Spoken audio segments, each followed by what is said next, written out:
মৰমৰ দশম শ্ৰেণীৰ ছাত্ৰ ছাত্ৰীসকল, তোমালোকলৈ আজি লৈ আহিছো অসমীয়া বিষয়ৰ সম্ভাৱ্য প্ৰশ্নসমূহ, যিসমূহ প্ৰশ্ন HSLC পৰীক্ষাৰ প্ৰশ্ন কাকতৰ আৰ্হিত মই ইয়াত প্ৰস্তুত কৰি উলিয়াইছো আৰু সম্পূৰ্ণ প্ৰশ্ন কাকতখনৰ পৰা তোমালোকৰ 90% কুৱেশ্যন ইয়াৰ পৰাই আহিব, এইটো মই তোমালোকক বিশ্বাস দিব পাৰো।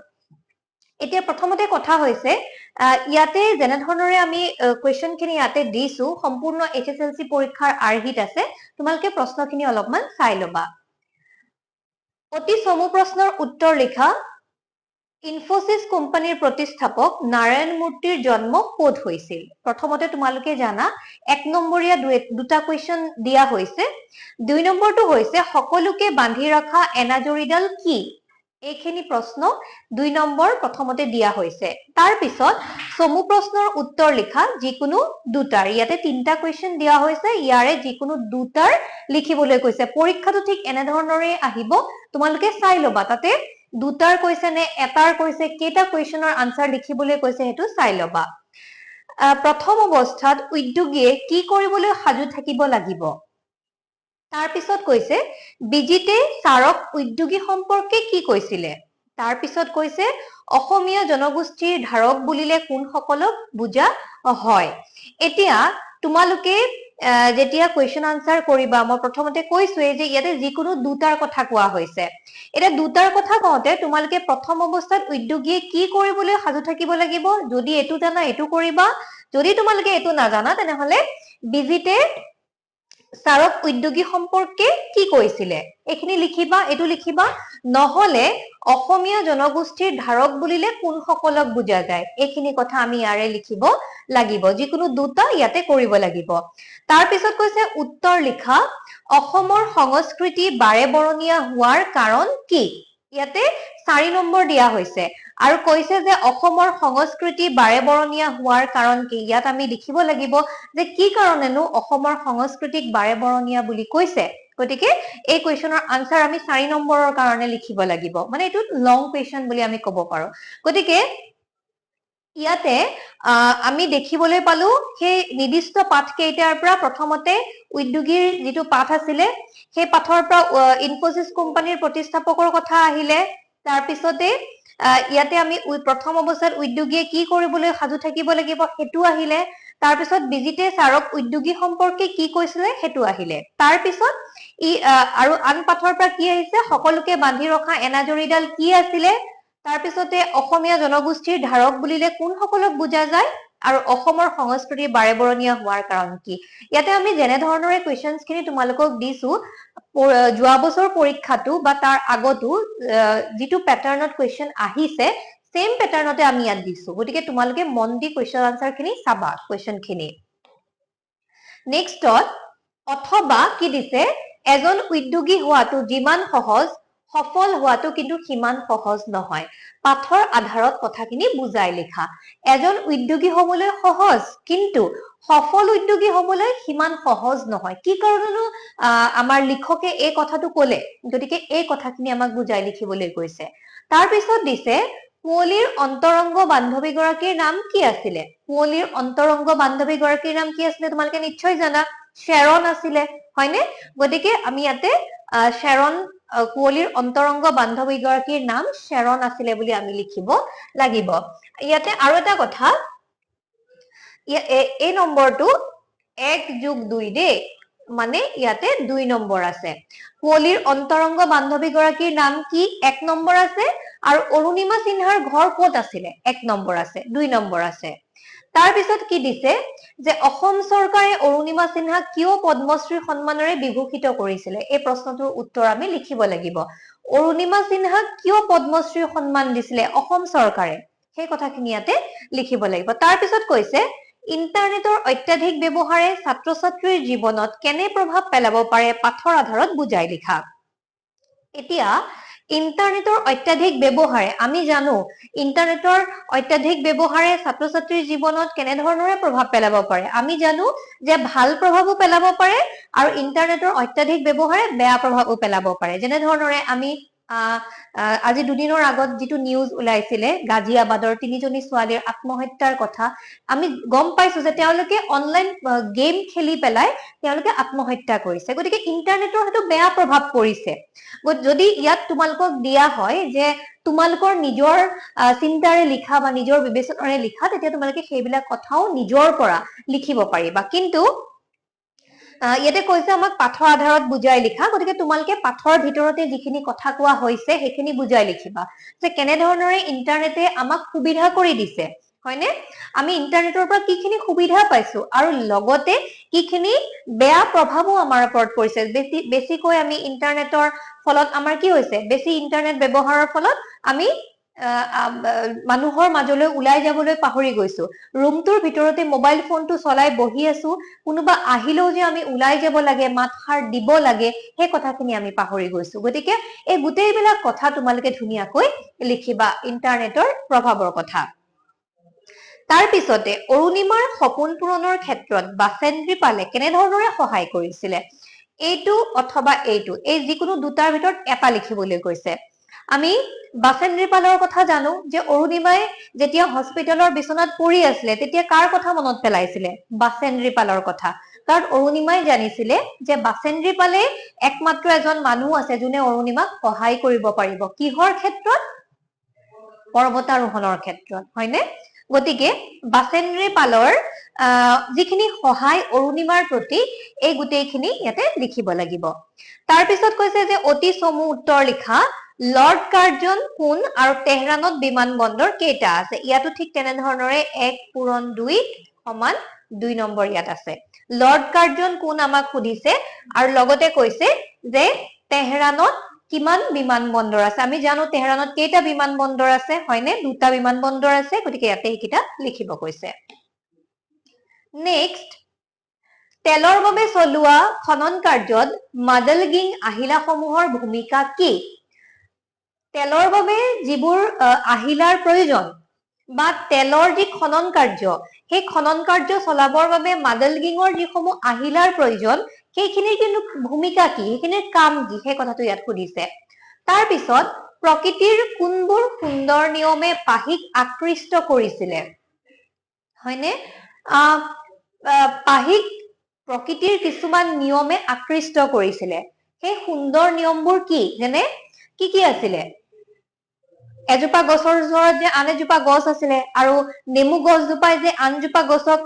ইমান কাষত থকাৰ পিছতো যে সেই কাঁইটীয়া গছজোপাই কাষৰ জোপাক বিন্ধা নাছিলে সিহঁতে ইমান মিলা প্ৰীতিৰে আছিলে সকলো গছৰ বৰণ পাতৰ আকৃতি বা আকাৰ সকলো বেলেগ বেলেগ তথাপিও কিন্তু গোটেই প্ৰকৃতি কি আছিলে মিলৰে আছে একেলগে আছে গতিকে সেই যিখিনি কথা আছিলে সেইখিনি তুমি ইয়াতে লিখিব লাগিব অথবা বুশ্বেৰ চহৰৰ এটা বিৱৰণ দিয়া যিখন বুশ্বেৰ চহৰ আছিলে সেই বুশ্বেৰ চহৰখন আমি গম পাইছা নিশ্চয় বুশ্বেৰ চহৰৰ কথা এইটো কোনটো পাঠৰ পৰা আহিছে পাৰস্যৰ এভুমুখী পাঠৰ পৰা আহিছে হয়নে গতিকে এই পাঠটোত আমাক বুশ্বেৰ চহৰৰ যি বিৱৰণৰ কথা কৈছে সেই বিৱৰণ ইয়াত দিবলৈ কৈছে পাৰস্যত এভুমুখী তাৰ পিছত দিছে যে তোমাৰ পাঠ্যপুথিত থকা বৰগীতটিৰ ৰাগ কি তোমালোকে নিশ্চয় জানা তোমালোকৰ পাঠ্যপুথিত যি বৰগীত আছে সেই বৰগীতটিৰ ৰাগ কি আছিলে বসন্ত তাৰ পিছত জিকিৰ শব্দটো কি শব্দৰ পৰা ওলাইছে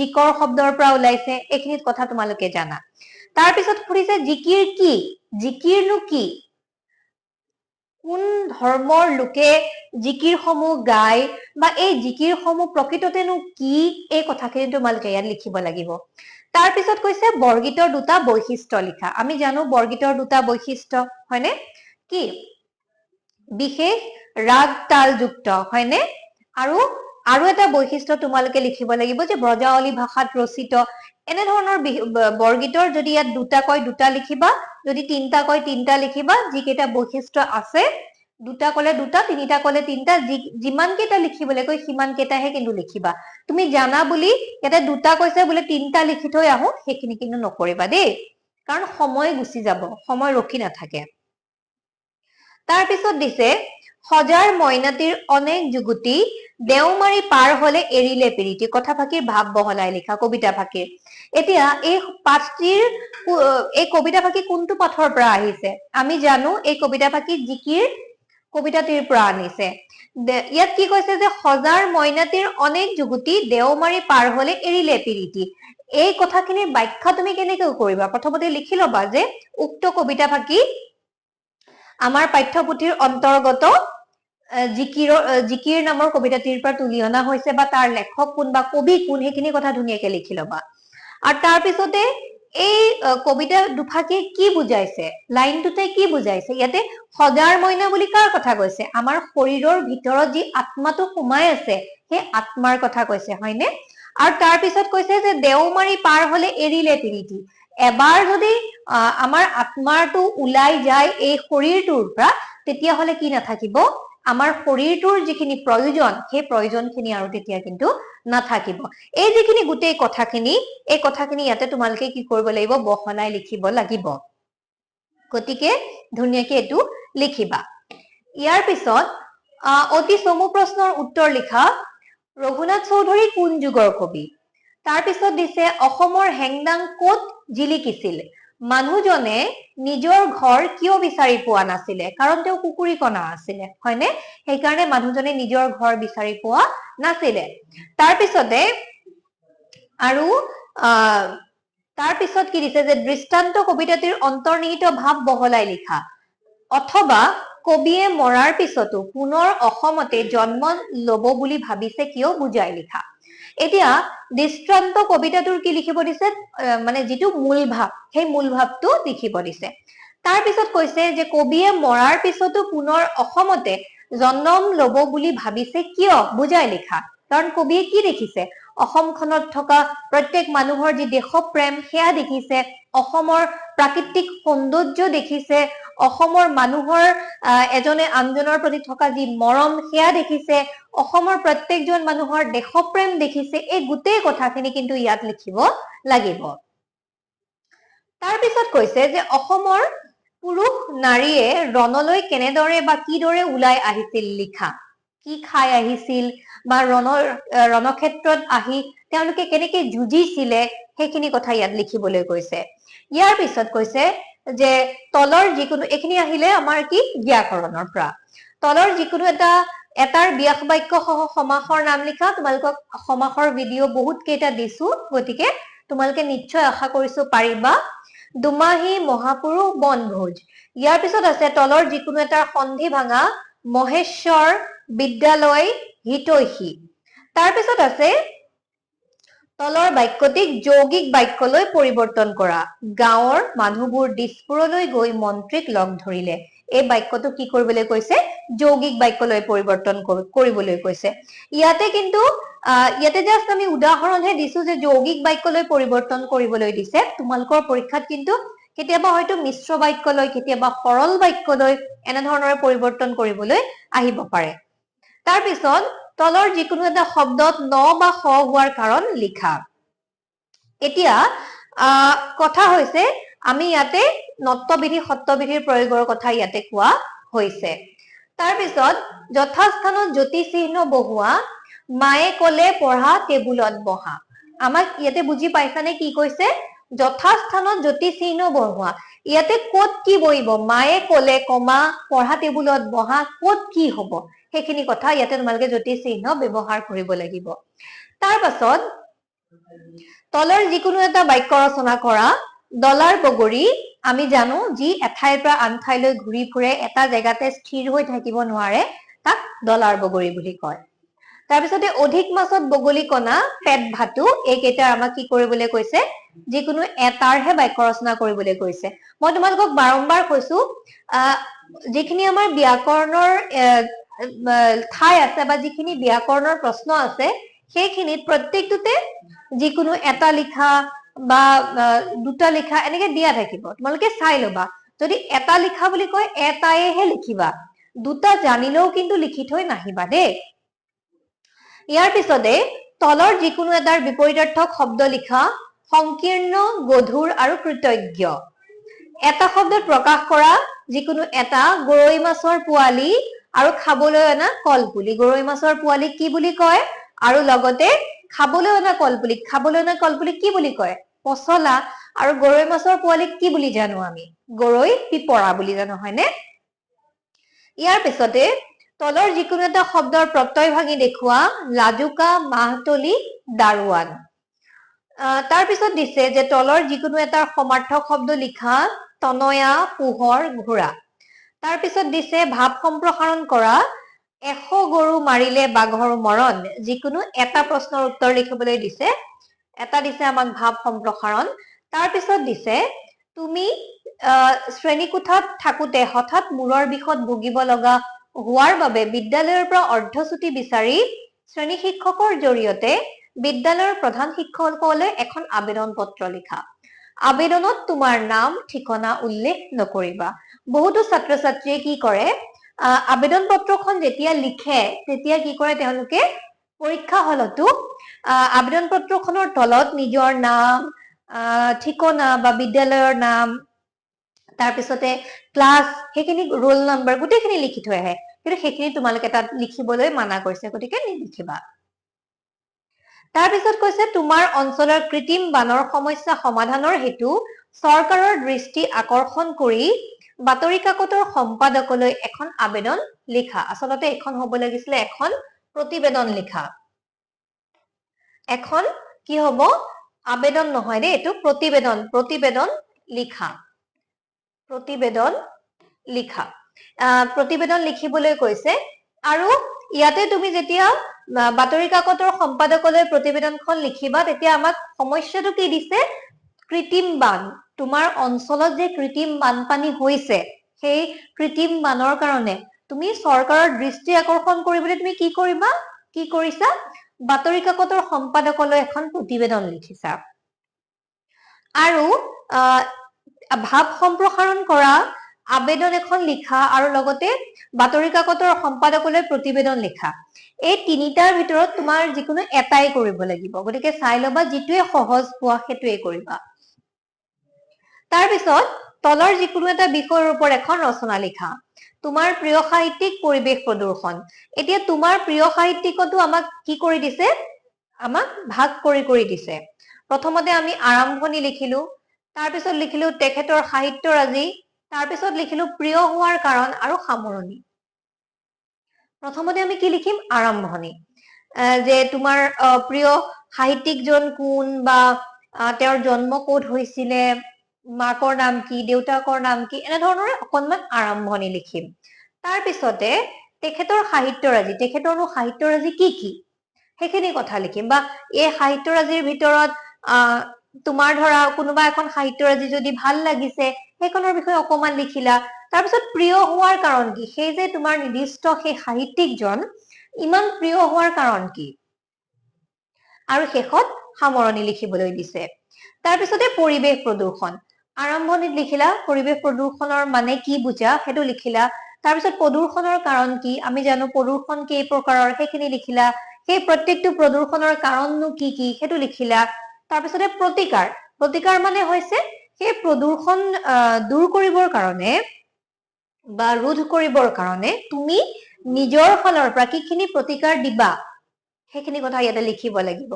আৰু পিছত হৈছে কি? সামৰণি। তুমি কেনেকৈ পাঠটো ৰচনাখন সামৰণি কৰা সেইখিনি লিখিব লাগিব।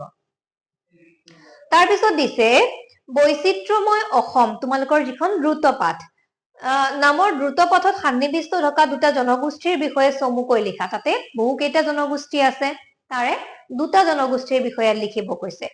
তাৰপিছত দিছে তোমাৰ দ্ৰুত পাঠত থকা অসমৰ যিকোনো এটা জনগোষ্ঠীৰ উৎসৱ পাৰ্বণৰ সম্পৰ্কে লিখা। তাতে যিকেইটা তোমালোকে এই জনগোষ্ঠী পঢ়িবা সেই জনগোষ্ঠী কেইটাৰ উৎসৱ পাৰ্বণৰ বিষয়েও পঢ়ি ৰাখিবা। তেতিয়া জনগোষ্ঠী কেইটাৰ কথা ইয়াতে লিখাৰ পিছতে ইয়াতে আকৌ তেওঁলোকে পালন কৰা যিবিলাক উৎসৱ পাৰ্বণ আছে সেইখিনিৰ কথা তোমালোকে ইয়াতে ধুনীয়াকে লিখিব পাৰিবা। নেক্সট গদ্যাংশৰ মূল ভাৱ লিখিবলৈ কৈছে। শদিয়া অঞ্চলতে দেউৰীসকল বহু বছৰ ধৰি বসবাস কৰি আছিলে। কালক্ৰমত সম্ভৱতঃ প্ৰাকৃতিক দুৰ্যোগ, আন্তঃগোষ্ঠীগত যুদ্ধ বিগ্ৰহ অথবা উৰ্বৰা কৃষিভূমিৰ সন্ধানত এই ঠাই এৰি লুইতৰ বুকুৱেদি ভটিয়াই আহি তেতিয়াৰ অবিভক্ত অবিভক্ত শিৱসাগৰ জিলাৰ মাজুলী আৰু লখিমপুৰ জিলাৰ ডিক্ৰং নদীৰ পাৰত প্ৰথমে থাকিবলৈ লয় আৰু তাৰ পিছত বিভিন্ন ঠাইলৈ সম্প্ৰসাৰণ ঘটে। গদ্যাংশৰ মূলভাৱ এইটোৱে যে গদ্যাংশ দিব সেইটো কথা নহয়, তাতে বেলেগ গদ্যাংশ দিব। গতিকে তোমালোকে সেই মূলভাৱটো যিটো গদ্যাংশই নিদিয়ক কিয় তাৰ মূলভাৱটো খুব সুন্দৰকৈ লিখিবলৈ চেষ্টা কৰিবা। নেক্সট খ, বিভাগ খ বা গ্ৰুপ বি, নাৰ্গাজুন কোন বিশ্ববিদ্যালয়ৰ প্ৰধান শিক্ষক আছিলে? তাৰপিছত যিকোনো এটা লিখিব কৈছে, উদান্তপুৰী বিশ্ববিদ্যালয়ৰ বিষয়ে চমুটোকা লিখা বা কুলক্ষয় দুখক কিয় মহাপাপ বোলা হৈছে?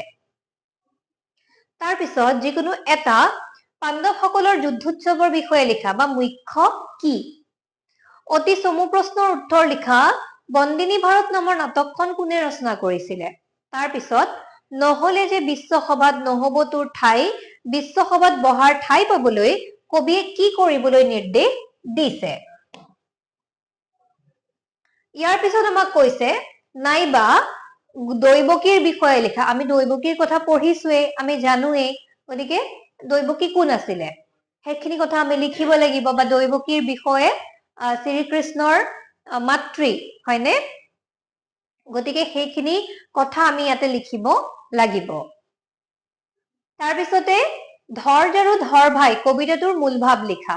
ধৰ জাৰু ধৰ ভাই যিটো কবিতা পাইছো আমি, সেই কবিতাটোৰ মূলভাৱ লিখিব লাগিব। নহলে দিন ৪-৫ নুঠিব নাখাইব নাযাইব গুৰক্ষ স্থানে, দুৰ্যশ কলংক দুখ সুমৰন্তে নখহে মূৰ পৰাণে। ইয়াতে ব্যাখ্যা কৰিবলৈ কৈছে। কি কৈছে যে দিন ৪-৫ নুঠিব নাখাইব নাযাইব গুৰক্ষ স্থানে। দিন ৪-৫ মানে ৪-৫ দিন। এই কবিতাটো মই সুন্দৰকৈ তোমালোকক বুজাই দিছিলো কানাই চাতুৰীৰ। দিন ৪-৫ নুঠিব নাখাইব নাযাইব গুৰক্ষ স্থানে, ৪-৫ দিন মই নুঠো নাখাও আৰু গৰু চৰাবলৈও মই নাযাও। দুৰ্যশ কলংক দুখ সমৰন্তে নখহে মূৰ পৰাণে। যে এই যে কলংক তুমি মোক দিছা, মাকৰ কথা কৈছে হয়নে? যশোদাৰ কথা কৈছে যে তুমি মোক যিবোৰ কলংক দিছা, সেই কলংকবোৰ যদি মোৰ মনত পৰে তেতিয়া কি কৰে, মোৰ অন্তৰে মোৰ পৰাণে নখহে। গতিকে মই এই দিন ৪-৫ দিন নুঠো আৰু নাখাও আৰু গৰু ৰখিবলৈও নাযায়। এই গোটেই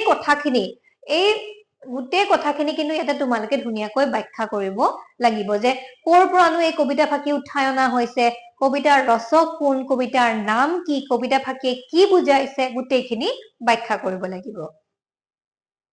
আৰু এটা কথা, যদি তোমালোকৰ ইয়াতে আহে যে প্ৰসংগ সংগতি দৰ্শাই ব্যাখ্যা কৰা, ইয়াতে মই অকল ব্যাখ্যা কৰা বুলি দিছো, কিন্তু যদি তোমালোকৰ প্ৰসংগ সংগতি দৰ্শাই ব্যাখ্যা কৰা বুলি আহে তেনেহলে তোমালোকে কেনেধৰণৰে লিখিবা? প্ৰথমতে আমি কি লিখিব লাগিব যে উক্ত কবিতা ফাঁকি আমুক কবিতাটোৰ পৰা বা কবি ইজনৰ নাম লিখি পেলাই তোমালোকে উঠাই অনা হৈছে বা তুলি অনা হৈছে লিখিলা। নেক্সট পেৰাগ্ৰাফটোত লিখিব লাগিব কি প্ৰসংগতনো এই কথা ফাঁকি কোৱা হৈছে, প্ৰসংগটো কি সেই প্ৰসংগটোৰ কথা লিখিব লাগিব। আৰু ৩ নম্বৰ পেৰাগ্ৰাফত তোমালোকে এই গোটেই কথা ফাঁকিৰ বিষয়ে তোমালোকে ৩ নম্বৰ পেৰাগ্ৰাফটোত লিখিব লাগিব।